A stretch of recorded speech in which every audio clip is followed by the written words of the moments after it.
ये झारखंड नवनिर्माण के लिए अब लोग नए विकल्प की ओर देख रहे हैं। केसेस के क्रांतिकारी साथियों के साथ साथ हमारे सहायक पुलिसकर्मी दादा दीदी लोग भी बहुत तरह से घायल हुए हैं। तो कहीं ना कहीं उनके विचारों का देन है और ये विचार पूरे झारखंड में फैल चुका है।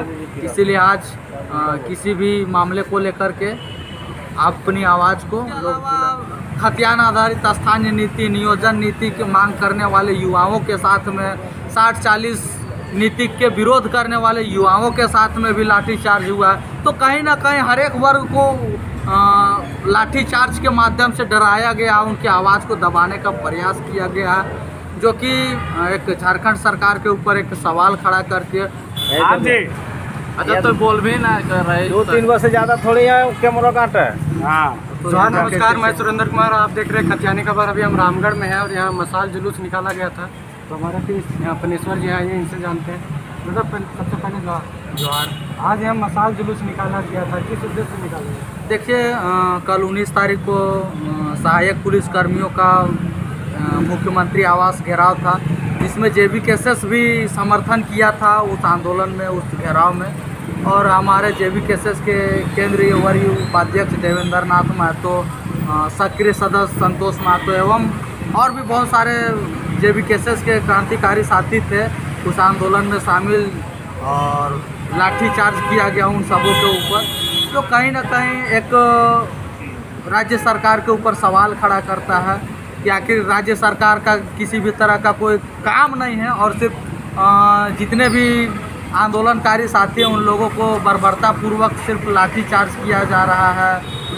उसके अलावा और भी जितने भी युवा साथी हैं किसी भी मामले को लेकर के आंदोलनरत रहते हैं, उन सबों के ऊपर लाठीचार्ज करने का काम कर रही है। तो आप लोग को आंदोलन करने गए थे साथी, मतलब रांची, उन लोगों को सुनने में आ रहा है कि चुन कर आप लोग को साथी को मारा गया। हाँ, देखिए, कहीं ना कहीं टारगेट किया जा रहा था, चूँकि देवेंद्र नाथ महतो एवं अन्य जितने भी साथी थे उन सबों के नेतृत्व में वे लोग आंदोलनरत थे और इसी वजह से उन लोगों को टारगेट किया जा रहा था।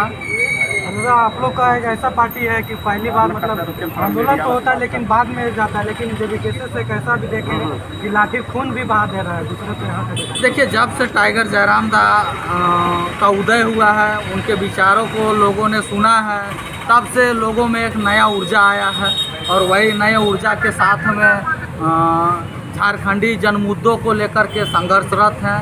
क्योंकि कल का आप देख लीजिए, हमारे JBKSS के क्रांतिकारी साथियों के साथ साथ हमारे सहायक पुलिसकर्मी दादा दीदी लोग भी बहुत तरह से घायल हुए हैं। तो कहीं ना कहीं उनके विचारों का देन है और ये विचार पूरे झारखंड में फैल चुका है।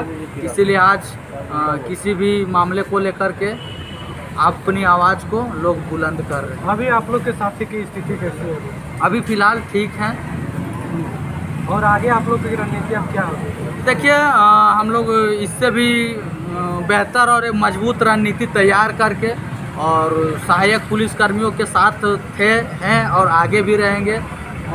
साथ ही साथ हम लोग इस पर एक मजबूत रणनीति बनाने का तैयारी है। और आगे क्या संदेश देना चाहेंगे? संदेश यही देना चाहेंगे कि झारखंडी जनमानस जितने भी हैं वे सभी जाग जाएं, क्योंकि ये घटना सिर्फ सहायक पुलिसकर्मियों के साथ ही नहीं बल्कि सहायक शिक्षकों के साथ में, उसके अलावा खतियान आधारित स्थानीय नीति नियोजन नीति की मांग करने वाले युवाओं के साथ में 60-40 नीति के विरोध करने वाले युवाओं के साथ में भी लाठीचार्ज हुआ है। तो कहीं ना कहीं हर एक वर्ग को लाठीचार्ज के माध्यम से डराया गया, उनकी आवाज़ को दबाने का प्रयास किया गया है, जो कि एक झारखंड सरकार के ऊपर एक सवाल खड़ा करके उनके नाकामी को दर्शाता है।